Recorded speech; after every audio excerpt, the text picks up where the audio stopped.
जो आज कहानी सुनाने जा रहा हूँ ये मतलब मुझे खुद पसंद है और मैं बचपन से ही नटवर लाल की कहानी सुनना चाहता था और इत्तेफाक से जब मैं इस पेशे में आया तो मुझे मौका मिला न सिर्फ नटवर लाल के कारनामों को कवर करने का बल्कि नटवर लाल के घर जाने का, नटवर लाल के गांव जाने का, नटवर लाल के रिश्तेदारों से मिलने का। और वो मेरा एक ड्रीम था क्योंकि इतना कुछ सुना था बचपन से कि मुझे लगा ये शख्स कैसा हो सकता है, क्या दिमाग है उसके पास, लोग उसके बारे में क्या सोचते हैं, उसका गांव उसके बारे में क्या सोचता है, उसके अपने फैमिली के लोग उसके बारे में क्या सोचते हैं। तो ये सारी जो क्यूरियोसिटी थी वो बहुत ज़्यादा थी। और फिर मैं जैसे जैसे मैंने मतलब कवर करना शुरू किया, फिर मैंने इस पर कई शोज़ बनाए तो ज़्यादा नज़दीक से करीब से जानने का मौका मिला मुझे। तो आज मैं नटवर लाल की आपको पूरी कहानी जो मैंने भी महसूस किया, जाना, जो लोगों ने बताया, नटवर लाल के बारे में लोग क्या सोचते हैं, उसके अपने क्या सोचते हैं, वो आप तक पहुंचाने की कोशिश करूंगा। इस कहानी की जो जर्नी है वो भी बड़ी खूबसूरत, बड़ी अच्छी थी और बड़ा इसमें कई मज़ेदार चीज़ें भी होती हैं। हुआ ये था कि बीच में जब 2009 के आसपास ये खबर आती है कि नटवर लाल के एक वकील ने कोर्ट में एक अर्जी डाली कि नटवर लाल के खिलाफ देश भर में 100 से ज़्यादा जो मुकदमे हैं उन मुकदमों को बंद कर दिया जाए क्योंकि नटवर लाल की मौत हो चुकी है। लेकिन अदालत मानने को तैयार नहीं क्योंकि इतिहास इतना ज़्यादा डरावना था नटवर लाल की रिहाई, फरारी, गिरफ्तारी को लेकर कि कोई भी मतलब नटवर लाल का नाम सुनते ही यकीन तो भी फिर यकीन करने को मन नहीं करता, कुछ ऐसा हो जाता है। तो अदालत भी पसोपेश में थी कि क्या करें। तो ये उस वक्त सुर्खियों में खबर थी। तो फिर उसी वक्त उसी बहाने कि नटवर लाल वाकई ज़िंदा है, मर चुके, तो मुझे इसकी इन्वेस्टिगेशन के लिए मैं गया और फिर मैंने उन जगहों पे जहाँ जहाँ नटवर लाल को आखिरी बार देखने की बात आई थी या ज़िंदा होने के सबूत थे या मुर्दा होने के सबूत थे, उन जगहों पे मैं गया और मैंने इसकी रिपोर्टिंग की। तो सबसे पहले हमने कहा कि शुरुआत क्यों ना करें नटवर लाल के गांव से जहाँ पे जन्म हुआ था। तो हम जो नटवर लाल का जो गांव है वो सीवान ज़िले में आता है। सीवान डिस्ट्रिक्ट अपने आप में बड़ा फेमस है एक शख्स की वजह से और वो एक गैंगस्टर जो पूरे सीवान और के जो सांसद बाहुबली नेता शहाबुद्दीन अभी जेल में हैं लंबे साल से। तो आरजेडी के नेता हुआ करते थे, उसके बाद एक क्रिमिनल कैसे फिर पॉलिटिक्स ज्वाइन करता है ये हमारे यहाँ सब जानते हैं। तो शहाबुद्दीन का भी वही था सब कुछ। तो शहाबुद्दीन के नाम से खौफ खाता था पूरा सीवान। तो हम लोग दिल्ली से पहले पटना एयरपोर्ट उतरे, फिर वहाँ से बाई रोड सीवान जाना था और सीवान से ही करीब 80 किलोमीटर दूर या उससे भी कम एक गांव पड़ता है जीरा देई। जीरा देई में बांगरा इलाका है जहाँ पे नटवर लाल की पैदाइश हुई थी। तो हम बाई रोड जाते हैं तो बाकी सड़क तो ठीक ठाक, लेकिन जैसे ही सीवान आने वाला होता है तो उससे 20 किलोमीटर पहले अचानक सड़क के नाम पे सिर्फ गड्ढा और कुछ था नहीं। अब वो मुश्किल से 20 किलोमीटर की स्पीड में भी गाड़ी नहीं चल रही थी और वो 20 किलोमीटर का जो सफ़र था उसको तय करने में करीब 2-2.5 घंटे लग गए। फिर जब सीवान क्रॉस किया हमने, जब जीरा देई की तरफ बढ़े तो क्रॉस करने के बाद फिर 20 किलोमीटर की सड़क वैसी ही सिर्फ गड्ढा। तो चूंकि हम कई जगह पे रुके चाय वाय पीने के लिए तो लोगों से बात की, तुमने कहा पीछे भी सड़क ठीक है, आगे भी सड़क ठीक है, ये सीवान से सिर्फ 20 किलोमीटर पहले दाखिल होने में सीवान में ये सड़क में क्या हो जाता है, ऐसी वजह क्या है। तो फिर वो उसकी कहानी जो बताई गई वो ये थी कि सड़क तो बनती है लेकिन शहाबुद्दीन के लोग जो है उस सड़क को तोड़वा देते हैं और गड्ढे ही गड्ढे होते हैं। उसकी वजह ये है कि ताकि कभी कोई रेड पड़े या पुलिस आए तो उनकी रफ्तार गाड़ियों की इतनी सुस्त हो कि उन्हें पहले ही पता चल जाए और उन्हें पता है कि इस गड्ढे पे गाड़ी चलाकर वो 2-2.5 घंटे से पहले पहुंचेंगे, नहीं तो 2-2.5 घंटा बहुत है बाकी इंतज़ाम करने के लिए। तो इसी वजह से ये ख़ास तौर पे 20 किलोमीटर पहले दोनों तरफ जो है सड़क के नाम पे सिर्फ गड्ढा छोड़ दिया जाता था। तो ये एक अजीब चीज़ थी। खैर, तो इस गड्ढे की वजह से हम जब पहुँचे तो चूँकि लंबा वक्त लग गया था, दिल्ली से पहले पटना, फिर वहाँ से वहाँ, तो शाम हो गई। अब शाम हो गई तो उसके बाद ये हुआ कि हमारे जो कैमरामैन थे राफे सुल्तान, उन्होंने कहा कि अब अंधेरे में फिर शूट करने में दिक्कत आएगी और पूरा गांव और सारा शो उसको शूट करना है, तो हम लोग सुबह शूट करेंगे। तो ये पता चला कि ज़ीरादेई में कोई होटल वोटल तो है नहीं, तो कहाँ रुके, तो सिवान में ही रुक सकते हैं, क्योंकि ठीक ठाक एक छोटा सा जो है सिवान ही वो शहर था। तो हम जिस होटल में गए, एक छोटा मोटा एक होटल, और मच्छर बहुत ज़्यादा, तो हमने वहाँ जाके रिसेप्शन पे कहा कि रिसेप्शन पे भी बहुत मच्छर, और उसने एक दो हमारे ड्राइवर ने बता दिया था, पहले ही अलर्ट कर दिया था। तो हमने उससे कहा कि एक ऐसा ठीक ठाक आप रूम दे दीजिए जिसमें मच्छर ना हो। तो पहले तो कोई एसी और ये रूम वूम था ही नहीं, बस नॉर्मल। तो हमने कहा कि जो अच्छा हो जिसमें मच्छर ना काटे, आप वो रूम दे दीजिए। खैर हमें रूम मिला, हम रूम में चले गए, और उस रूम में बेइंतहा मच्छर किसी तरह। अच्छा, रात 11-12 के बाद घंटी बेल कुछ था नहीं, लोगों को बुलाऊं, कोई वेटर नाम की कोई चीज़ नहीं।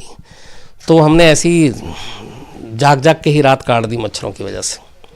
सुबह जब हम ज़ीरादेई के लिए रवाना हो रहे हैं, तो हमने तय किया था कि अब हम उधर ही से फिर इधर पटना की तरफ लौटने की बजाय गोरखपुर की तरफ चले जाएंगे, और फिर वहाँ से हम निकलेंगे। तो रिसेप्शन पे जाके कहा कि हमने आपसे कहा था कि वो हमें ढंग का रूम दे दीजिए जिसमें मच्छर नहीं। तो उसने बताया कि एक्चुअली वो स्वीट था, वो हमने कहा कि पता नहीं, आप वो महंगा था तो हमने आपको इसलिए नहीं दिया। तो हमने कहा अरे बता देते कितना महंगा था। तो कुल मिला के जिस रूम में उसने हमें ठहराया था उसका किराया था 150 रुपये, और जो वो कह रहा था कि स्वीट है जो हमने आपको नहीं दिया महंगा, वो था 200 रुपये। तो राफे सुल्तान को बहुत तेज़ गुस्सा आया। खैर उन्होंने जो कुछ कहा, मैंने कहा हटाओ। तो ये एक किस्सा जो हमेशा याद रहता है मुझे। तो वहाँ से खैर निकले, उसके बाद हम लोग ज़ीरादेई पहुँचे, और ज़ीरादेई के बाद जाने के बाद सबसे पहले दो चीज़ें, ज़ीरादेई बहुत मशहूर है, आप लोग मुझे पता नहीं कितना जानते हैं। उस जगह से दो बहुत मशहूर शख्सियत निकली है। पहले हिंदुस्तान के पहले राष्ट्रपति डॉक्टर राजेंद्र प्रसाद, उनका भी गांव ज़ीरादेई, और दूसरा हिंदुस्तान का शायद सबसे अब तक के इतिहास का मशहूर ठग नटवर लाल, बल्कि मिस्टर नटवर लाल। मिस्टर नटवर लाल क्यों बोला मैंने आपको आगे बताऊंगा। तो और दोनों ने ही कहते हैं कि ज़ीरादेई एक रेलवे स्टेशन भी है वहाँ पे छोटा सा। ज़ीरादेई रेलवे स्टेशन से ही ट्रेन पकड़ी थी दिल्ली की। एक राष्ट्रपति भवन पहुँचे और दूसरा हिंदुस्तान के अलग अलग 9 जेलों में पहुँचा। तो जब हम ज़ीरादेई गए तो वो अब वहाँ जाके कहानी शुरू होती है। तो जो पहली चीज़ थी, बताया हम लोग आज तक से हैं ये हैं, तो जब भी हम नटवर लाल बोलें तो हमें एक साथ 2-3 लोग टोक दें। वो कहें सर नटवर लाल नहीं, आप मिस्टर नटवर लाल बोलिए। हमने कहा कि ये शायद फिल्म से इंस्पायर्ड है, अमिताभ बच्चन की जो फिल्म आई थी उसका नाम है। तो मैंने कहा देखिए मैं नटवर लाल जी की बात कर, नहीं मैं भी नटवर लाल जी की बात कर रहा हूँ, पर आप मिस्टर नटवर लाल जी उनका पूरा नाम लेकर बोलिए। तो थोड़ी देर के बाद हमें बातचीत के बाद पता चला हर शख्स यही कह रहा था मिस्टर ज़रूर लगाइए नाम से। तो वो फिल्म की वजह से नहीं कह रहे थे। एक्चुअली उस पूरे के पूरे गांव के लोग आज भी, ये 2018 में भी नटवर लाल का जब नाम लेंगे तो 2 ही तरीके से लेंगे, या तो फिर मिस्टर नटवर लाल कहेंगे या मिथिलेश बाबू कहेंगे। असल में ओरिजिनल नाम जो था नटवर लाल का वो मिथिलेश श्रीवास्तव था, लेकिन वहाँ ज़्यादातर मिथिलेश बाबू या फिर मिस्टर नटवर लाल, नटवर से पहले मिस्टर ज़रूर लगाएंगे। तो जब हम उस घर में ले गए, हालांकि वो एकदम खंडर टाइप, अब वहाँ पे कोई है नहीं, और गांव में इतना ज़्यादा मान है नटवर लाल का, मिस्टर नटवर लाल का, कि उनके घर को किसी ने कब्ज़ा वब्ज़ा भी नहीं किया, वो वैसे ही है एकदम। जब हम गए थे, मतलब अब तो उस बात को 9 साल हो गए, अब क्या हालत है मुझे नहीं मालूम लेटेस्ट, लेकिन तब वैसे ही था। घर के अंदर कोई नहीं था, घर खाली, बियाबान, और जो एक पुराना जर्जर सा मकान होता है वैसे ही मकान था। तो वहीं पे पैदाइश हुई थी नटवर लाल की, वहीं स्कूलिंग बचपन में पढ़ाई हुई थी। और नटवर लाल के जो फादर थे वो सरकारी कर्मचारी थे, रेलवे में एम्प्लॉय की, मतलब वो नौकरी किया करते थे। रघुनाथ प्रसाद श्रीवास्तव, ये मिथिलेश मतलब नटवर लाल के पिता का नाम था। तो जब पूरी कहानी पता चली तो जो कुछ बुजुर्ग थे जो नटवर लाल को जो गांव की सब कहानी बता रहे थे, तो वो सारी चीज़ें उन्होंने बतानी। तो हर एक आदमी सिर्फ तारीफ और नटवर लाल की बुराई, और वो कोई भी वहाँ पे उस गांव में क्रिमिनल या ठग मानने के लिए तैयार नहीं था। हर एक का ये था कि उससे अच्छा और सच्चा इंसान कोई नहीं है। वो अमीरों को सज़ा देता और गरीबों की मदद करता, और हमारे गांव के लिए, हम सब के लिए एक एक करके सब सामने आते कि हमारे घर के लिए क्या, हमारे घर के लिए क्या। वो जो एक रॉबिन हुड वाली चीज़ है ना, वो सारी वो तो ज़ीरा देई का एक भी ऐसा घर या एक शख्स मुझे नहीं मिला जिसने नटवर लाल की बुराई की या नटवर लाल के बारे में कुछ उल्टा पुल्टा कहा, बल्कि हर एक ने सिर्फ तारीफ़ की थी। उसके बाद पता चला कि जब आखिरी बार उस गांव में नटवर लाल पहुंचे तो वो करीब, जब हम लोग पहुंचे थे तो उससे 15 या 18 साल पहले की बात है, जब वो ज़ीरादई पहुंचे। 3 कारों के काफिले में नटवर लाल गाँव पहुंचा और सिर्फ कुछ ही घंटा रहा, और उसके बाद वहाँ पहुँचने के बाद बाकायदा शामियाना लगाया गया। शामियाना लगा के बाकायदा हलवाई को बुलाकर खाना बनाया गया उस पूरे गांव के हर एक मेंबर के लिए, सबको खाना खिलाया गया।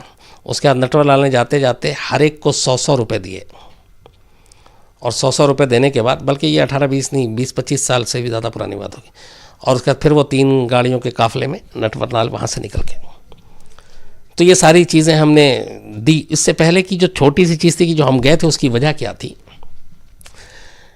एक्चुअली 1996 में नटवर लाल तब जेल में बंद, कानपुर जेल में, और कानपुर जेल में बंद होने के दौरान तबीयत कुछ ख़राब हुई तो अदालत में अपील की, तो अदालत ने कहा कि ठीक है, दिल्ली के एम्स में ले जाके इनका इलाज आप चेकअप वेकअप करा लो। तो कानपुर पुलिस के 3 स्टाफ, और तब नटवर लाल की उम्र 84 साल थी, 84 ईयर ओल्ड, और पैर में कुछ प्रॉब्लम था तो नटवर लाल चल नहीं पा रहा। नटवर लाल व्हील चेयर पर ही चलता था या उसको लोग उठा के ले जाते थे, और ये कई हफ्तों से चल रहा था ये सिलसिला कि नटवर लाल को किसी ने अपने पैर से चलते नहीं देखा था, व्हील चेयर का सहारा या कंधे का सहारा, जेल में ही।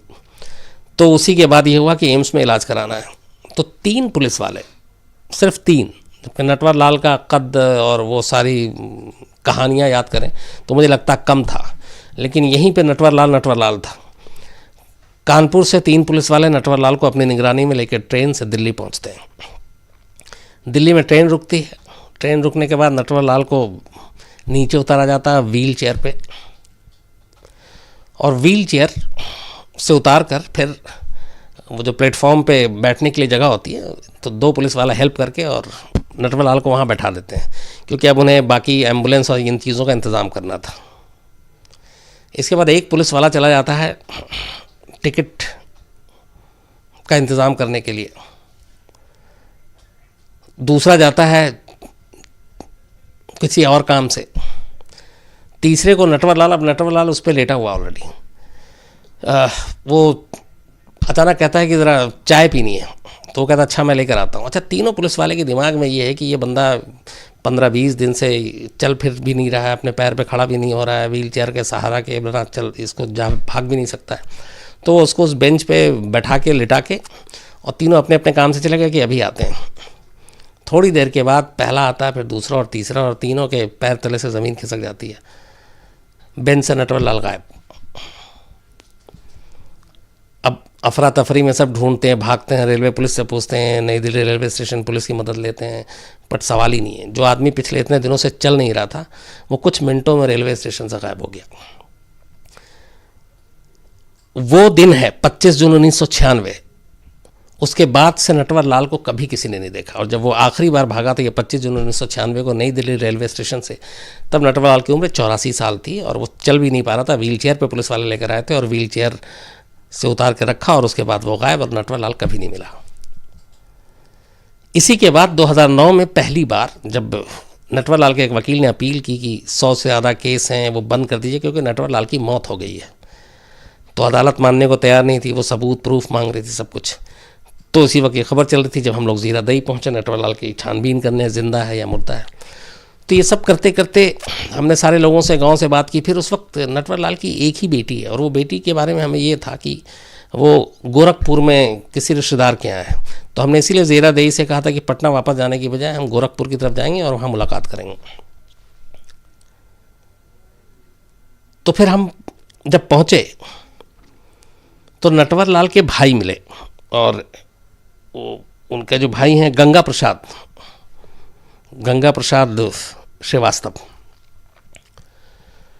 तो उन्होंने बताया, जो पहली चीज़ नई जानकारी दी, जब हमने बताया कि ऐसे ऐसे वकील ने कहा है कि 2009 में उनकी मौत हो गई है और केस सब बंद कर दो, तो उन्होंने कहा कि आप क्या बात कर रहे हैं, मिथिलेश बाबू की तो मौत 1996 में हो गई थी, जब वो नई दिल्ली रेलवे स्टेशन से भागे थे उसी साल।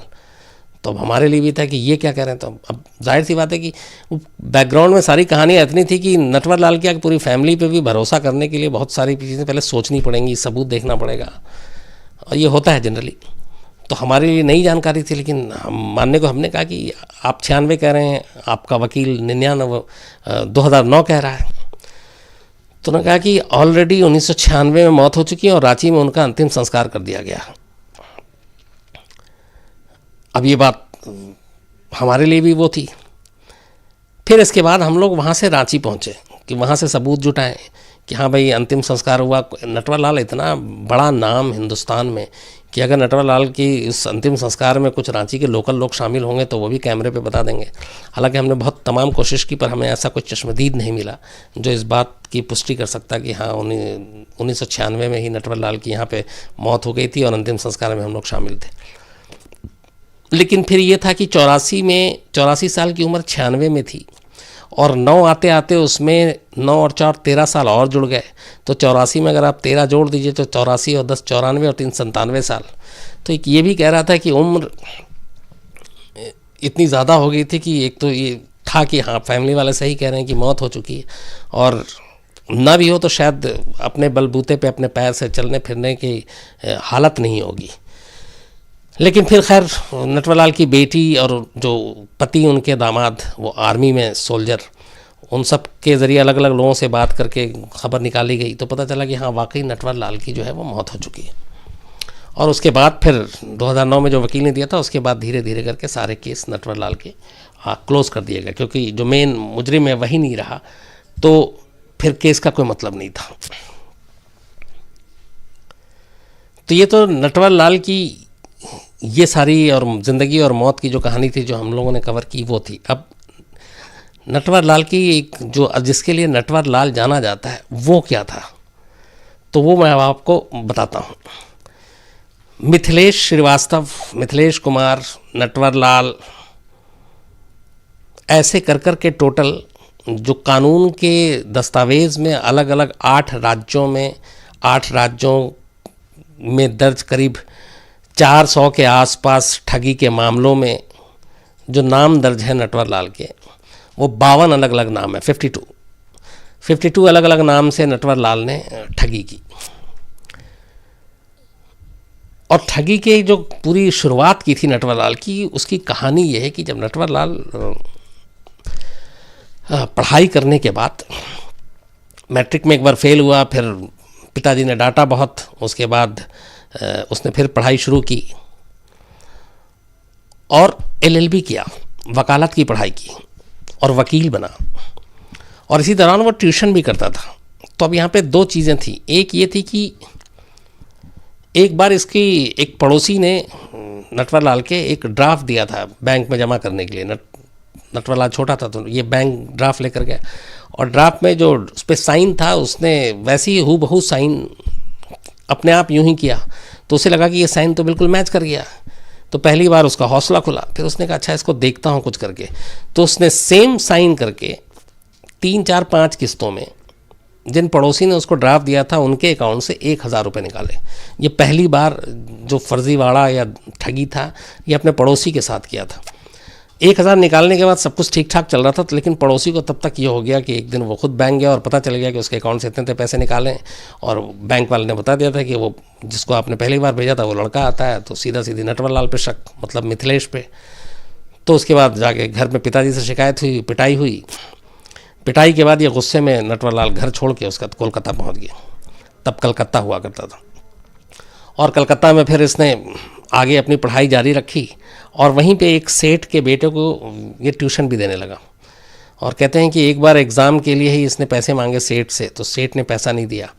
तो उसने उस सेठ को पहली बार कॉटन के किसी बिज़नेस में 4.5 लाख रुपए का चूना लगाया और ठगी की, और कोलकाता से भाग गया। वहाँ से भागा, फिर उसकी शुरुआत हो गई। जो नटवरलाल की सबसे ज़्यादा हुनर की चीज़ थी वो ये थी कि वो दुनिया में किसी का भी दस्तखत सिग्नेचर एक बार वो देख ले उसको हू बहू कर देता था। ये मतलब एक गॉड गिफ्टेड था। अंग्रेज़ी धारा प्रवाह बोलने में माहिर, भेस बदलने में माहिर, और कॉन्फिडेंस का लेवल बहुत ज़्यादा हाई। अखबार पढ़ने का भी वो बहुत ज़्यादा कीड़ा, इसलिए पूरी हिंदुस्तान की हर चीज़ की, पॉलिटिक्स से लेकर हर चीज़ की वो उसको जानकारी होती थी। चूँकि एक वकील, दिमाग तेज़, इसी के बलबूते पे नटवरलाल ने जो सबसे ज़्यादा ठगी की वो उसने नकली साइन से ही किए, और या फिर चेक और जो डिमांड ड्राफ्ट होता है, चेक और डिमांड ड्राफ्ट से उसने कैसे ठगी की, उसमें मतलब सैकड़ों किस्से हैं, पर आपको एक दो बड़ा अगर मैं बताऊं, बात तब की है जब नारायण दत्त तिवारी फाइनेंस मिनिस्टर थे और राजीव गांधी प्रधानमंत्री थे। तो कनॉट प्लेस की एक वॉच की शॉप में जाता है नटवरलाल, और एकदम नेताओं वाले जो होते हैं उस तरह के कपड़े पहन के, और उस अपने आप को फाइनेंस मिनिस्टर नारायण दत्त तिवारी का पीएस पर्सनल सेक्रेटरी बताता है, और कहता है कि कल एक कांग्रेस के तमाम बड़े नेताओं की मीटिंग है जिसके लिए राजीव गांधी जी को 90 घड़ी भेजनी है इनकी तरफ से, नारायण दत्त तिवारी की तरफ से, फाइनेंस मिनिस्टर। तो कॉस्टली घड़ी आप सब दिखाइए। उसने सब दिखाया। उसका बाद उसने कहा कि ये नॉर्थ ब्लॉक में हम डिलीवरी लेंगे। नेक्स्ट डे वो आया और उनके साथ अपने लेकर वो नॉर्थ ब्लॉक भी पहुंचता है, जो फाइनेंस मिनिस्टर का दफ्तर है, वहाँ पे गाड़ी रुकती है। उसके बाद वो घड़ी लेता है, उसको एक ड्राफ्ट देता है 39,000 कुछ रुपए का उस ज़माने में, और उसके बाद नहीं बल्कि शायद ज़्यादा रकम थी। उसके बाद वो उनको दिखाने के लिए मंत्रालय की तरफ घुसता है और गाड़ी हटती है, फिर वो अपना निकल लेता है। 2 दिन के बाद पता चलता है कि वो डिमांड ड्राफ्ट फर्जी था और उसमें कोई पैसे नहीं थे और वो बस फर्जी बना लिया गया था। लेकिन फाइनेंस मिनिस्टर का मामला था, कनॉट प्लेस का वो दुकानदार, उसने डर से दे दिया। तो ये डिमांड ड्राफ्ट और चेक के ज़रिए एक तो बहुत नॉर्मल था, दूसरा बड़े बड़े इंडस्ट्रीज से बहुत पैसे ठगे। उसमें हैरत आपको होगी, टाटा, बिरला, इवन धीरू भाई अंबानी, इन लोगों के पास जाकर ऐसे किसी पॉलिटिकल का कोई पीएस बनकर या कुछ, या सोशल ऑर्गेनाइजेशन या सोशल वर्कर बन के जाके उनसे पैसे लेने और फंड के नाम पे, और ये और सारे वो फर्जी कागजात मंत्रालय के और ये सब देकर, मतलब अंबानी, बिरला, टाटा, और उन सब से भी लाखों रुपए लेके निकल गया। सबसे जो नटवरलाल के किस्से के साथ जो सबसे इंटरेस्टिंग किस्सा जुड़ता है वो ये है कि नटवरलाल ने अपनी लाइफ में ख़ासतौर पे अंग्रेज़ों को और कुछ एक दो अपने बेवकूफ़ भाइयों को भी 3 बार ताजमहल बेचा उसने, बाकायदा पेपर एकदम स्टैम्प, और वो सारे जो आपके ज़मीन जायदाद और इनके पेपर होते हैं, वो चूँकि उन चीज़ों में बड़ा माहिर था और फर्जरी में, तो इसने 3 बार ताजमहल बेचा, 2 बार लाल किला बेचा। एक बार डॉक्टर राजेंद्र प्रसाद जब राष्ट्रपति थे, उसी दौर में राजेंद्र प्रसाद की ही हैंडराइटिंग और एकदम हू बहू साइन किया हुआ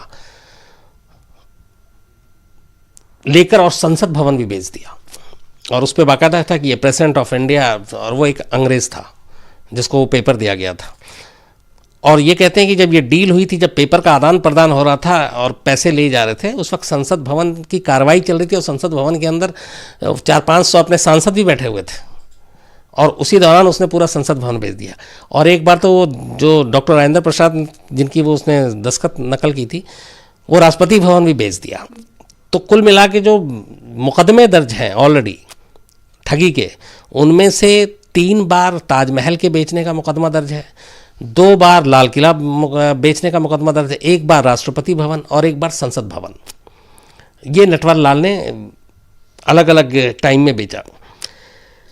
अपने पूरे ठगी के करियर में नटवरलाल सिर्फ 20 साल जेल में रहा। हालांकि मैं सिर्फ कह रहा हूँ, लेकिन ये 20 साल भी बहुत ज़्यादा होता है, लेकिन वो 20 सिर्फ इसलिए कह रहा हूँ कि जो 400 से ज़्यादा लोगों को ठगे, करीब 125 से 150 के बीच में जो मुकदमे दर्ज हुए, उनमें से जो शुरुआती के 19 मामले ही का फैसला आया था, अभी बाकी के 100 से ज़्यादा का आने थे, उसमें नटवरलाल को अलग अलग कोर्ट ने 113 साल की सज़ा सुनाई थी, सभी कोर्ट के अलग अलग। तो 113 साल की ऑलरेडी सज़ा हो चुकी थी, बाकी का फैसला आना था, और इनमें से 20 साल नटवरलाल ने जेल में काटे। इस दौरान टोटल जो ठगी के अपने कैरियर में नटवरलाल 9 बार गिरफ्तार हुआ, 9 बार उसको अलग अलग जेल भेजा गया, Bihar, UP, MP, even Andhra Pradesh. और 9 बार जब जेल गया वो, तो उसमें से सिर्फ एक बार वो जमानत पर बाहर आया था, जो पहली बार था। उसके बाद 8 के 8 बार ये जेल से भागा, कभी इसने जमानत नहीं दी। जो पहली बार जब गिरफ्तार हुआ तो उसमें फरारी नहीं हुई थी, उसमें बाकायदा चूँकि एक पहला मामला था और छोटा मामला था तो उसमें ज़मानत मिल गई थी। उसके बाद ये जो बाकी के 8 बार गिरफ्तार हुआ नटवर लाल, तो 8 के 8 बार मिस्टर नटवर लाल बिना बेल, बिना अदालती फरमान के हमेशा जेल से भागा और इसी तरह चकमा दिया। कभी अपाहिज बन के बैठ गए, सामने वाले को पता ये तो चल भी नहीं सकता और यूँ छू मंतर। कभी कोर्ट में पेशी के दौरान अलग अलग तरीके से। और उससे एक बार इंडिया टुडे ही ने ही इंटरव्यू किया था, तो उससे पूछा था कि आप जेल से मतलब ऐसे कैसे भाग सकते हो, आप कैसे भाग जाते हो? तो उसने कहा मैं नहीं भागता हूँ, वो तो पुलिस वाले खुद दरवाज़ा खोलते हैं और या गाड़ी का दरवाज़ा खोलते हैं या जेल का दरवाज़ा खोलते हैं और कहते हैं आप जाओ, मैं चला जाता हूँ। मतलब ये उसका बोलने का तरीका था, हाजिर जवाब, बहुत दिमाग बहुत तेज़, बहुत शार्प। एक बार ऐसे ही जब नटवर लाल लखनऊ की जेल में बंद था, तो नटवर लाल की बीवी बहुत लेटर लिखा करती थी नटवर लाल को, और नटवर लाल वो लेटर पढ़ता था। और उस वक्त उसको जेल में बंद हुए करीब 1-1.5 साल हो चुका था और महीने में 1 लेटर ज़रूर आता था। तो जो वहाँ का जेलर था उसने देखा कि करीब 7-8 लेटर आ गए और नटवर लाल ने कभी लेटर का जवाब नहीं दिया।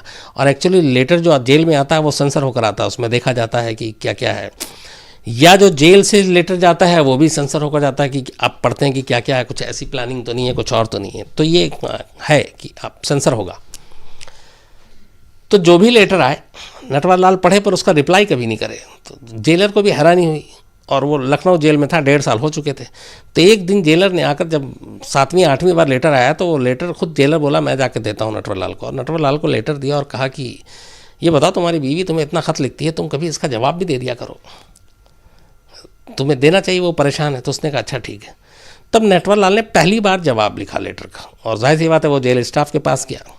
नटवर लाल ने जो लेटर लिखा था उसमें अपनी बीवी को पहली बार उसमें ये लिखा, जो उससे पहले बीवी का था कि बहुत परेशानी है घर में, आप हैं नहीं यहाँ पे, और खेत भी जो है सूख रहा है और पैसे नहीं हैं जुताई के लिए, तो सारी चीज़। तो नटवर लाल ने इधर से लेटर लिखा, उसने लिखा कि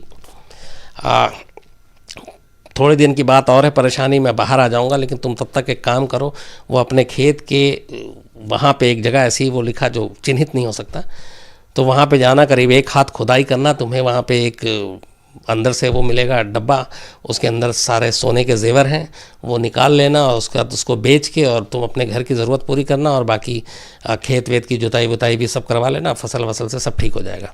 ये उसने लेटर लिखा और दे दिया। अब जाहिर सी बात है लेटर सेंसर होना था।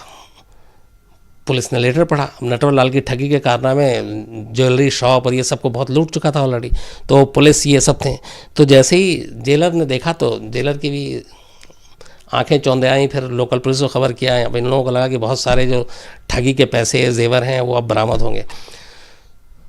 तो लेटर तो बाद में पहुंचा बीवी के घर, पहले पुलिस पहुंच गई उस गांव में और उस खेत में, और उसके बाद अगले दिन पुलिस की पूरी टीम मज़दूरों को लेकर आई और वो खेत की खुदाई शुरू हो गई उस जेवर को ढूंढने के लिए। तो पहले 1 हिस्सा, 2 हिस्सा, 3 हिस्सा, पर सुबह से शाम हो गई, पूरी खेत खुदाई हो गई, लेकिन वो जेवर नहीं मिला। उसके बाद खैर पुलिस वालों को लगा कि पता नहीं क्या निकाल लिया होगा, वो चले आए।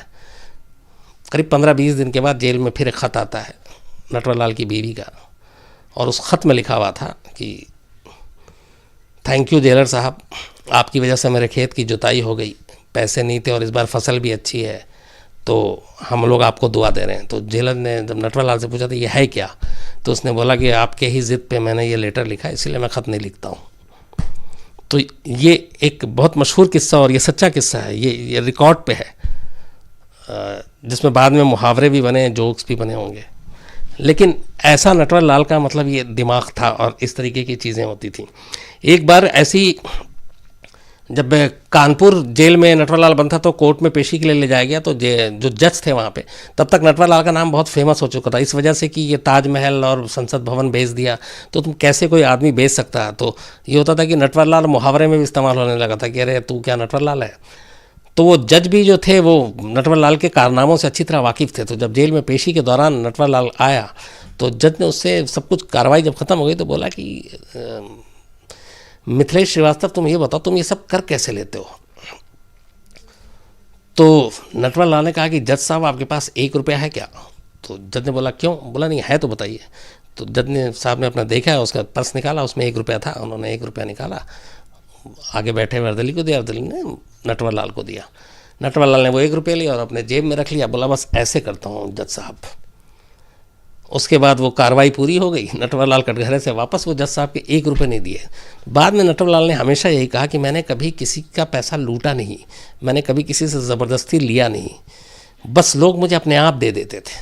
और ये इस चीज़ का भी यही जिक्र होता है कि अब मैंने जज साहब को नहीं लूटा। आप देखिए, अब ये कहेंगे कि जज साहब का मैंने बात 1 रुपये और 100 रुपये की नहीं है, बट जज साहब से मैंने मांगा और उन्होंने खुद दे दिया। तो मैं ऐसे लोगों से मांगता हूँ और लोग दे देते हैं, मैं कोई क्राइम नहीं करता हूँ। बल्कि उस वक्त नटवर लाल ने एक चीज़ ये भी कही थी कि अगर भारत सरकार मेरे दिमाग का सही इस्तेमाल करे तो मैं जो भी विदेशी कर्ज है वो सब उतार दूंगा, मतलब हम विदेशियों को भी वो कर देंगे, उसका ये भी एक कहना था। तो ये सारे जो किस्से हैं नटवर लाल के, ये इसमें एक चीज़ है कि हिंदुस्तान में आज भी कहते हैं कि नटवर लाल से बड़ा कोई ठग पैदा नहीं हुआ। और लेकिन एक दूसरा तबका ये कहता है कि नटवर लाल वाकई बहुत जीनियस शख्स था, बहुत ही जीनियस।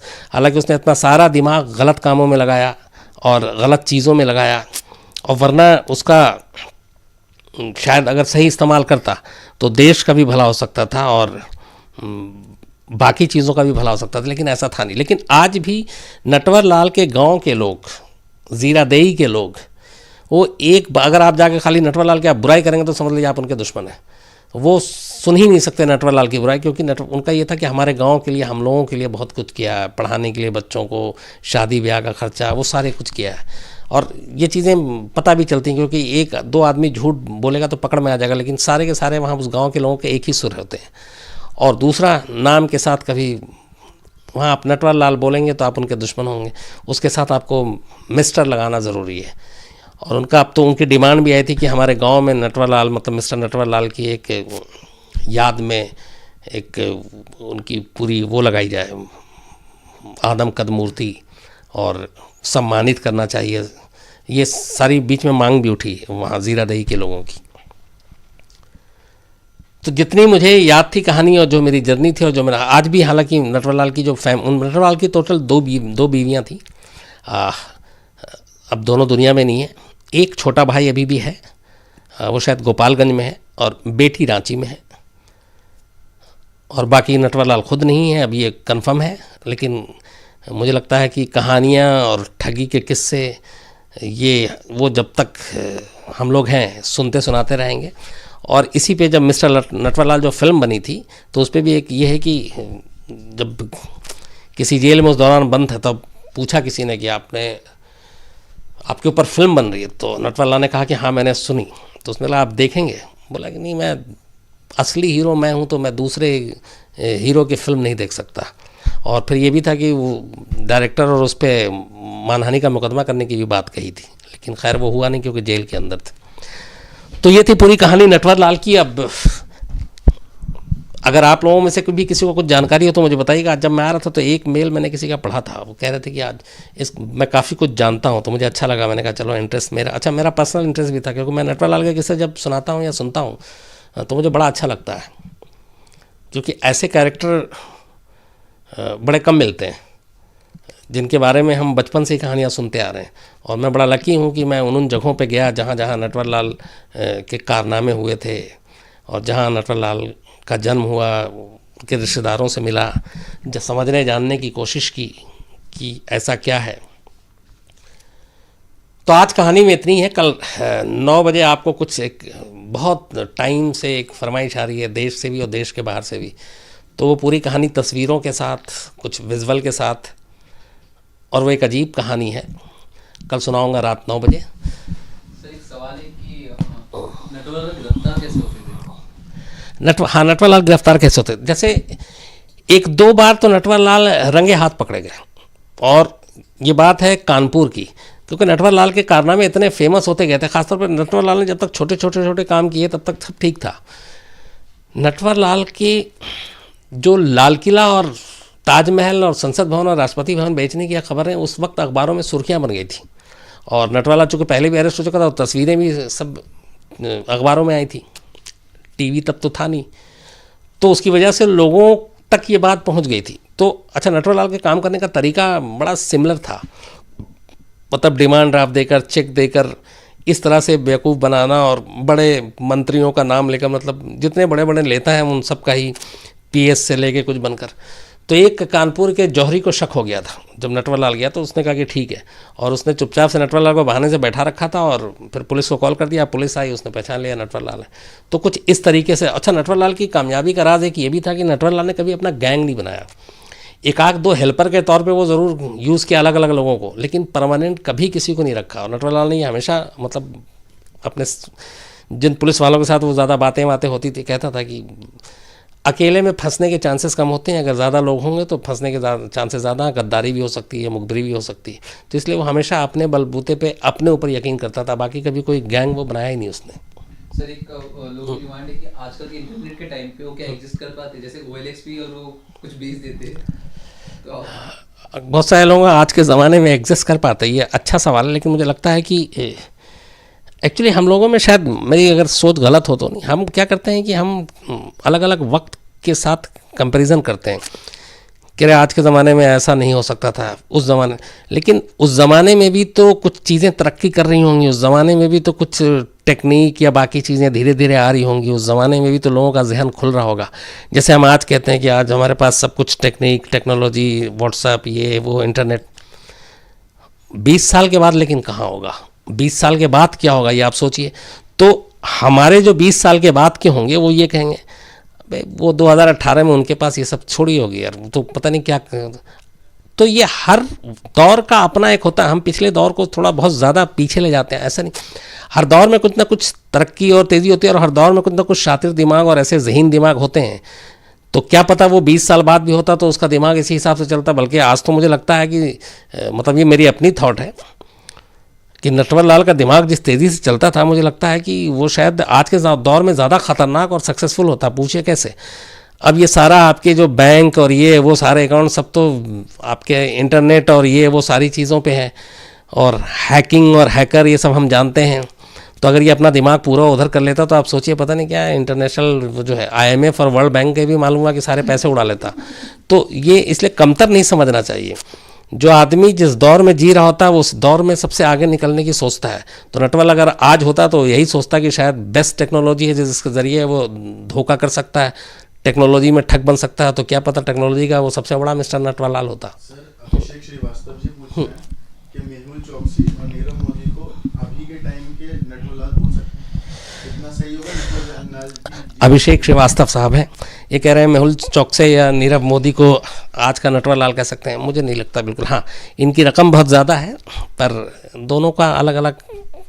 हाँ, लेकिन ये है कि नटवरलाल ने जो अपनी वो छोड़ी है छाप, उसके बाद जो भी इस तरह का काम करता है उसको हम ये तो दे ही सकते हैं कि ये भी नटवरलाल है। लेकिन मुझे लगता है कि अगर नटवरलाल जिंदा होते तो शायद आपत्ति करते, ऑब्जेक्शन करते कि यार किसी भी तुम ऐसे वैसे को मेरा नाम मत दिया करो, मेरे नाम का थोड़ा कद बड़ा है। सर, कई लोगों का सवाल है कि वो लोग थे कौन जिन्हें वो सामान बेच दिया करते, ताजमहल, राष्ट्रपति भवन, ले कौन लेते थे? मैंने शुरू में बताया था, कई लोगों का सवाल है कि कौन ऐसे लोग हैं जो ले लेते थे। जो राष्ट्रपति भवन, ये सारी चीज़ें जो बेची नटवरलाल ने, या ताजमहल या लाल किला, इवन संसद भवन, कुछ तो टूरिस्ट होते थे और वो उनको बाकायदा, वो ऐसे नहीं होता था कि वो सड़क चलता है आप प्रॉपर्टी डीलर है, वो बाकायदा अपने आप को पेश करता था, मतलब कि मैं प्रेसिडेंट ऑफ इंडिया का वो हूँ, राइट हैंड हूँ, और प्रेसिडेंट ऑफ इंडिया उस वक्त डॉक्टर राजेंद्र प्रसाद थे। फिर वो पेपर दिखाता था और बाकायदा पूरा एक जो दस्तावेज़ उसमें तो ये भी है कि उसमें पूरा एरिया कितना है, कवर्ड एरिया कितना है, और क्या उस वक्त जो रेट हैं वो सर्किल रेट क्या है, मतलब पूरे डॉक्यूमेंट्स उसके पक्के होते थे। और जब तक वो पेशगी वेशगी अपना ले चुका होता था, सच्चाई तब तक आए, तब तक वो निकल चुका होता था। तो वो जो मेन लेने वालों में तो वो टूरिस्ट हुआ करते थे।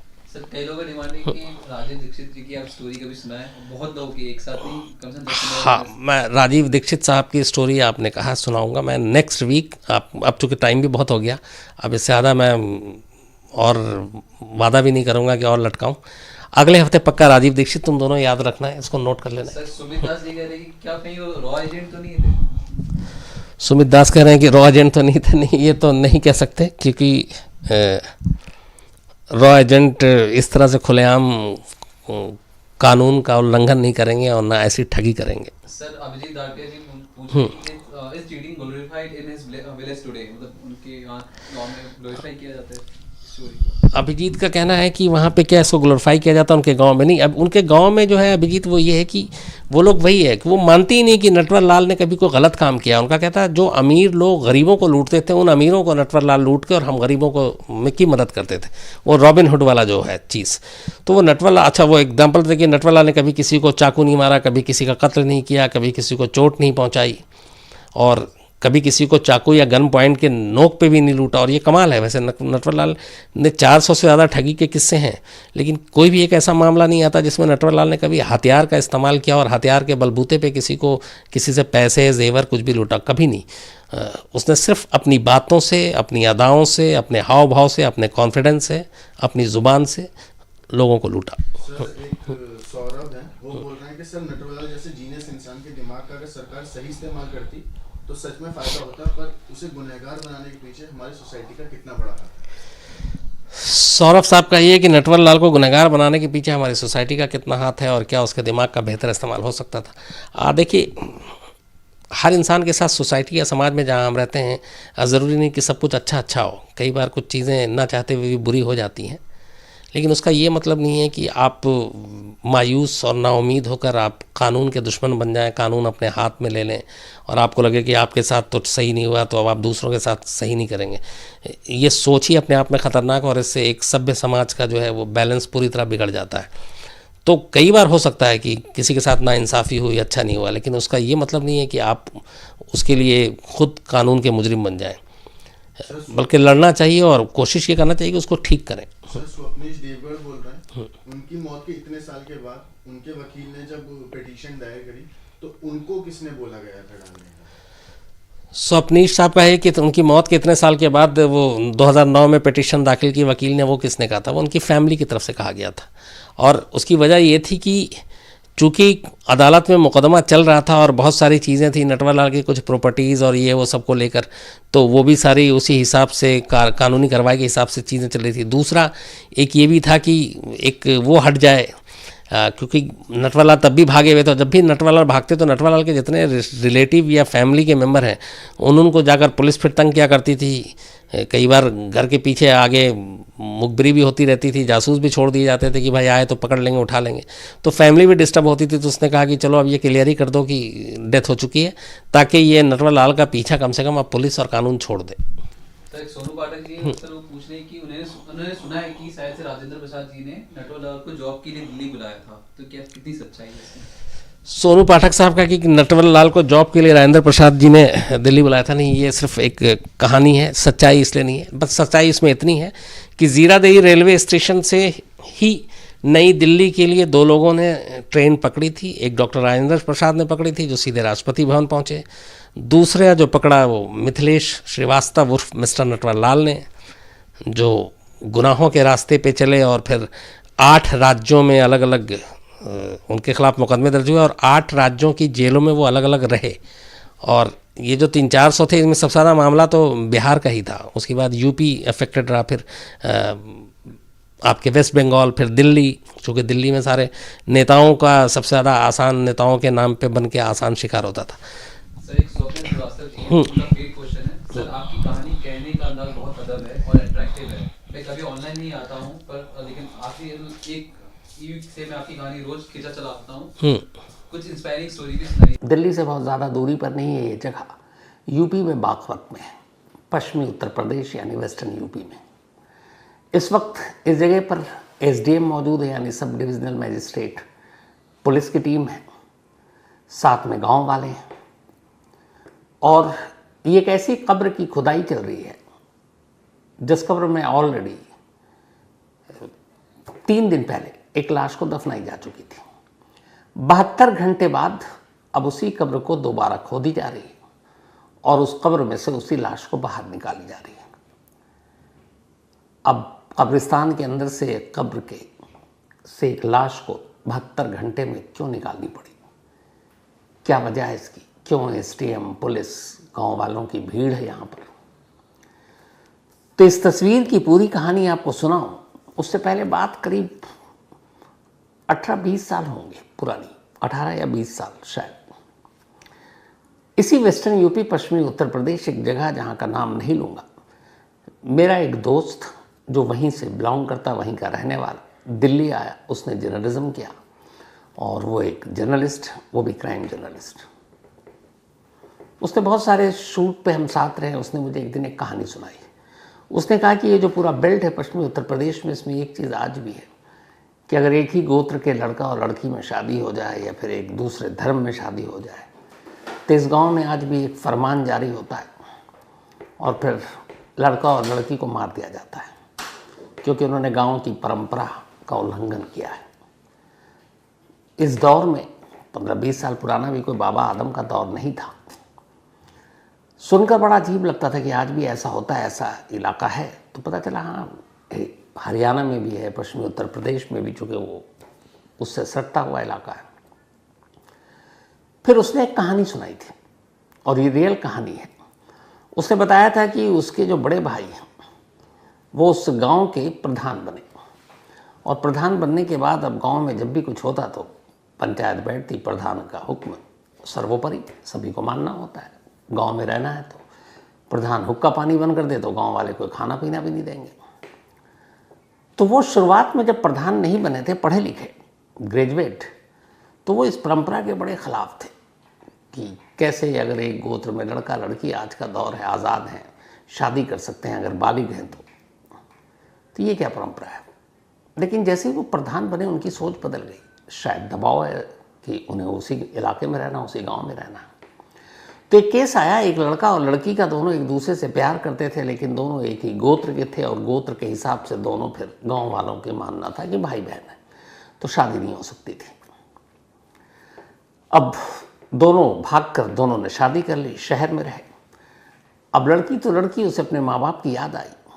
उसने चुपचाप एक दिन फ़ोन किया अपनी माँ को और कहा, माँ आप लोगों की बड़ी याद आती है, शादी तो कर ली लेकिन आप लोगों का आशीर्वाद मिल जाता तो हमारी ज़िंदगी कामयाब हो जाती। माँ थी, उसने भी ये बात छुपाई, लेकिन पिता को शक हो गया कि बेटी माँ के संपर्क में है। उन्होंने माँ को झांसे में लिया और बोला कि ठीक है, अब बेटी ने जो कर लिया, उसको बुलाओ, अब हम लोग सार्वजनिक तौर पर दोनों की शादी करा देंगे। माँ खुश हो गई। माँ ने अपनी बेटी को कहा कि तुम्हारे पिताजी तक मान गए हैं, वापस आ जाओ। बेटी माँ के इस भरोसे पर गांव वापस आ जाती है अपने उस पति को साथ लेकर, जो पड़ोस के गांव का था लेकिन गोत्र में उनके हिसाब से एक था। अब दोनों आते हैं। उसके बाद यहाँ आते ही पूरा मंजर बदल गया। दोनों की खूब पिटाई होती है, दोनों को एक अलग अलग कमरे में बंद कर दिया जाता है। अब लड़के के परिवार वालों को बुलाया जाता है, लड़की का परिवार तो था ही था। अब इसके बाद ये मामला पंचायत में पहुंचता है। अब पंचायत बैठी, अब बताया गया कि भाई ये दोनों एक गोत्र के हैं और परंपरा ये है कि शादी नहीं कर सकते, तो इन्हें सज़ा मिलनी चाहिए। जो मैं अपने जिस दोस्त की बात कर रहा हूँ, जो बड़े भाई उसके बाद में बने, पंचायत बैठी और उससे पहले भी ऐसे कई फैसले हो चुके थे जिस फैसले को वो प्रधान बनने से पहले गलत मानते थे। लेकिन उस दिन जब पंचायत बैठी तो सभी ने एक फ़ैसला लिया जिसमें उस प्रधान साहब की भी रजामंदी थी, और वो ये था कि इसमें कुछ नहीं कर सकते। लड़की वाले तुम अपनी बेटी को अपने हाथों से मार दो और लड़के वाले तुम अपने हाथों से अपने बेटे को मार दो। यही पंचायत का फैसला था। अगले दिन लड़के और लड़की दोनों को मार दिया गया और इसके बाद उनका अंतिम संस्कार कर दिया गया। पूरे गांव को पता था, लेकिन बदनसीबी ये कि जो पुलिस प्रशासन वो वहाँ पोस्टेड थे, इत्तेफाक से वो भी उन्हीं गांवों से आते थे जहाँ पे ये परंपरा थी और वो भी उन परंपराओं से बंधे हुए थे कि अगर ऐसा होगा, पंचायत का फैसला होगा तो कोई उंगली नहीं उठाएगा। इसलिए ये मामला पुलिस में भी दब गया, प्रशासन में भी दब गया, हर जगह दब गया और उन दोनों को मार दिया गया। जिस दोस्त ने बताया वो इस बात का गवाह था। वक्त बीता, उसके बाद मैंने अपनी क्राइम रिपोर्टिंग में ऐसे 2-4 इसी पश्चिमी उत्तर प्रदेश में, तब इसे एक नाम दिया जाता था ऑनर किलिंग, इज्जत के लिए कत्ल। हालांकि ये नाम ही गलत है। फिर कुछ लोगों ने, मीडिया ने नाम दिया हॉरर किलिंग, शायद ये भी नाम गलत है। इसको कहीं से कोई नाम ही नहीं दिया जा सकता कि अगर एक लड़का लड़की बालिग हो और अपनी मर्जी से शादी कर रहा है तो उन दोनों को मार दिया जाए, कहाँ से इसको आप जस्टिफाई करेंगे या सही ठहराएंगे? लेकिन अफसोस की बात यह है कि आज इस दौर में भी कुछ इलाके हैं जहाँ ये होता है और ऐसी खबरें सामने नहीं आती हैं। अभी जो थोड़ी देर पहले मैंने आपको एक कब्र दिखाई जिसमें 72 घंटे पहले एक लाश को दफनाई गई और 72 घंटे बाद एसडीएम और पुलिस की मौजूदगी में उस कब्र की खुदाई करने के बाद उस लाश को बाहर निकाली गई, ये उस फितूरी नाम ऑनर किलिंग कहें, इज्जत के लिए कत्ल कहें, ये सब हालांकि बकवास शब्द हैं, ये उसकी सबसे ताज़ा कहानी है। ये कहानी है 17 साल की एक लड़की सानिया की, ये कहानी है 18 साल के एक लड़के सागर की, कहानी बागपत की है। एक 23 और 24 जुलाई की रात को एक शख्स बागपत के पुलिस स्टेशन में फ़ोन करता है, उसका नाम था रामपाल। फ़ोन करके कहता है कि साहब मेरे बेटे की जान ख़तरे में है, उसका नाम सागर है, उम्र 17 साल है और हम सब हैं तो बागपत के इसी गांव के, लेकिन रोज़ी रोटी की तलाश में हिमाचल प्रदेश पहुंच गए, वहीं हमारा पूरा परिवार काम करता है। होली पर यहाँ आए थे और अब मेरा बेटा गायब है, मेरे बेटे को ढूंढ दीजिए क्योंकि कहीं ना कहीं हो सकता है कि उसको मार दिया जाए। और फिर वो शख्स पुलिस को बताता है कि उसके बेटे की जान इसलिए ख़तरे में है कि वो बागपत के एक लड़की है जिसका नाम है सानिया, उम्र 17 साल, मुस्लिम परिवार से है।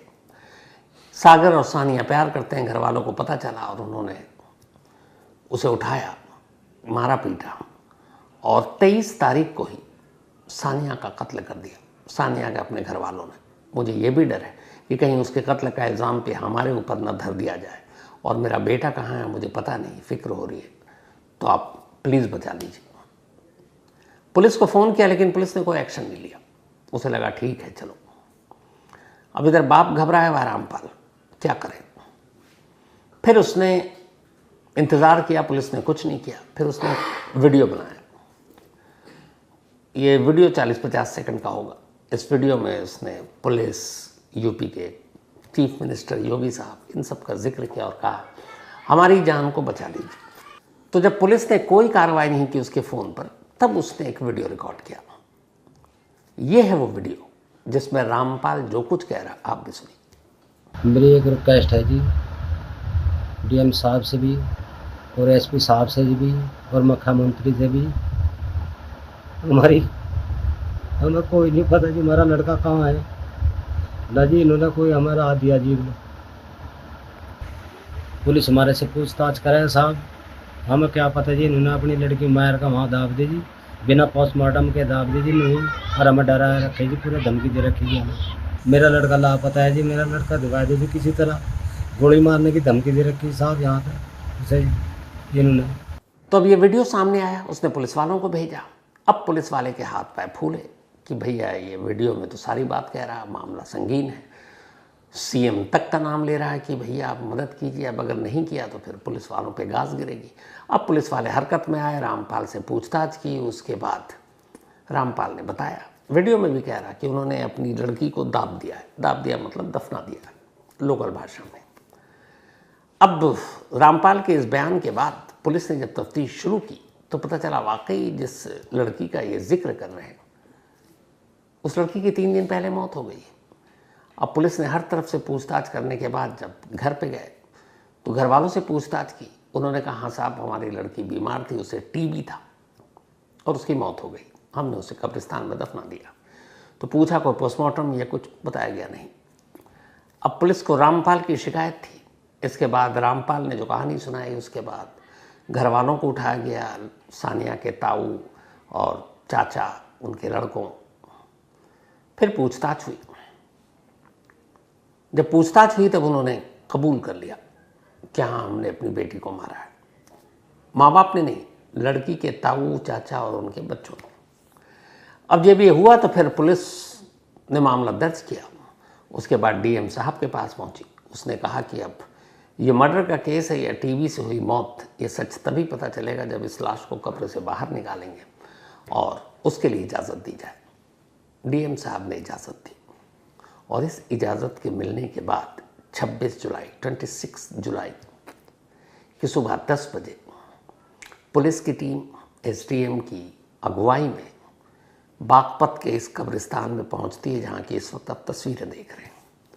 यहाँ पहुंचने के बाद सभी को पता था कि किस कब्र में सानिया को दफनाया गया है। अब उस कब्र की खुदाई होती है, धीरे धीरे खुदाई होती है और आखिरकार लाश बाहर आती है। लाश बाहर निकाली जाती है। इसके बाद उसे एम्बुलेंस में डालकर सरकारी अस्पताल भेज दिया जाता है ताकि पोस्टमार्टम हो सके और मौत की वजह पता चल सके। तो इधर लाश तो भेज दी, अब पुलिस ने एक एक कर लोगों को उठाना शुरू किया। अब इसके बाद फिर एक कहानी सामने आई। कहानी ये कि सागर इसी गांव का रहने वाला लेकिन हिमाचल प्रदेश में काम करता था। जब बीच में छुट्टियां मिलती घर आता तो उसी गांव की रहने वाली सानिया का परिवार अच्छा खासा ताकतवर परिवार इस गांव का। उसके दादा एक पॉलिटिकल लीडर भी रहे, एक राजनीतिक पार्टी के साथ उनका रिश्ता था और इसकी वजह से गांव आसपास के गांव में उनकी अच्छी जान पहचान और अच्छी मतलब दबंग किस्म के आदमी थे और ठीक ठाक पैसे से भी। सागर गरीब, सागर के घर वाले गरीब, लेकिन इश्क मोहब्बत, ये अमीरी गरीबी ताकत कमज़ोरी कब कहाँ देख पाई है। तो इसी दौरान में जब भी गांव आता सानिया से उसकी मुलाकात हुई और फिर ये मुलाकात दोस्ती में बदली और फिर दोस्ती प्यार में। अब सागर और सानिया प्यार करने लगे, पर उन्हें भी पता था दोनों अलग धर्म के हैं, दोनों में अमीरी और गरीबी की बहुत बड़ी दीवार है, लेकिन दोनों एक दूसरे से छुप छुपा कर मिलते रहे।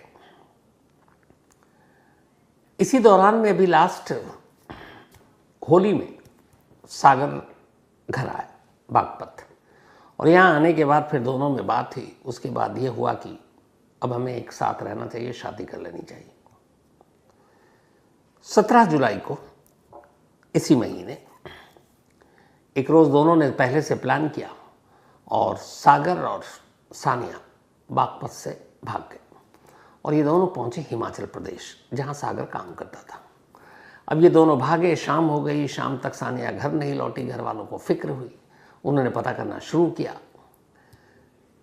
इधर सानिया की अम्मी को ये बात पता थी कि सानिया और सागर एक दूसरे से प्यार करते हैं। उधर अब 17 जुलाई को सानिया की तलाश हो रही है, घर वाले इधर उधर पूछ रहे हैं। तब तक रामपाल ने सानिया की मम्मी को फ़ोन किया और कहा कि वो दोनों हिमाचल में हैं। सानिया की मम्मी ने कहा कि आप इनके फादर को मत बताना, पता नहीं क्या होगा। लेकिन खैर लोगों को, इन दोनों के कुछ लोगों को रिश्ता पता था सागर और सानिया का, और ये भी पता था वो हिमाचल में रहता है। तो परिवार के लोग हिमाचल पहुंच गए। हिमाचल पहुंचे और सागर की मोटरसाइकिल के ज़रिए उस जगह तक भी पहुंचे और फिर हिमाचल के एक गांव से दोनों को बरामद कर लिया। अब दोनों को बरामद करने के बाद सानिया के घर वाले उसे लेकर गाज़ियाबाद पहुंचे। गाज़ियाबाद के पास ताऊ का एक ट्यूबवेल और इलाका था, जो जगह है अच्छी। वहाँ आने के बाद उन्होंने सागर की खूब पिटाई की। अच्छा, सागर के साथ साथ उसके घर वाले, उसके पिता माँ बाप को भी उठा लिया, उन्हें बंधक बना कर रखा और खूब पीटा। सागर के साथ साथ सानिया के ताऊ और चाचा सानिया को भी पीट रहे थे। दोनों को बराबर मारा जा रहा था। इसके बाद उन्हें बंधक बनाकर रखा गया। फिर 2 दिन तक रखा, समझाया, लेकिन सानिया जो है वो जिद पर अड़ी रही कि शादी करेगी तो सागर से करेगी।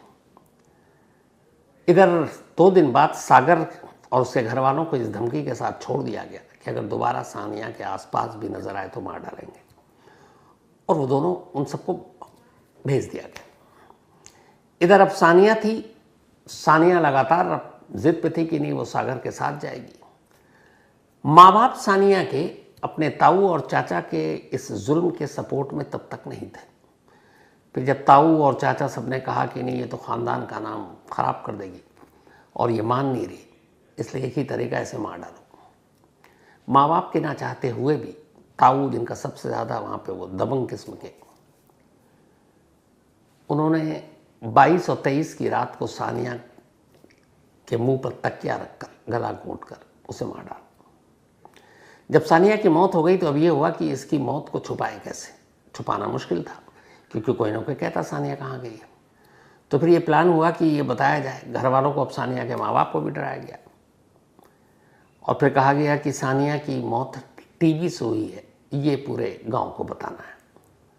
पूरे गांव में ये बात फैला दी गई।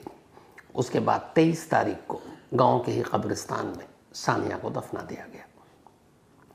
सानिया को दफना दिया गया। इधर जब सानिया के दफनाने की खबर रामपाल यानी सागर के पिता तक पहुंची, वो समझ गए कि ये मौत टीबी से नहीं हुई, क्योंकि उन्होंने सानिया को अपनी आंखों से पीटते हुए देखा था उन्हीं के ताऊ और बाकी लोगों के हाथों। रामपाल घबरा गए कि अगर सानिया, अच्छा अब रामपाल और उनके बेटे के बीच में भी कम्युनिकेशन नहीं है, सागर कहाँ है उन्हें नहीं पता। अब उन्हें लगा जो शख्स अपनी बेटी को मार सकता है फिर उसके बेटे की क्या हैसियत, उसे भी मार डालेगा। वो घबरा गए। इधर सानिया को दफना दिया गया। पूरे गांव में कोई आवाज़ उठाने वाला नहीं, किसी को शक नहीं, कोई पोस्टमार्टम नहीं। अचानक टीबी से मौत, घर वाले भी डर से खामोश, सानिया की माँ भी खामोश।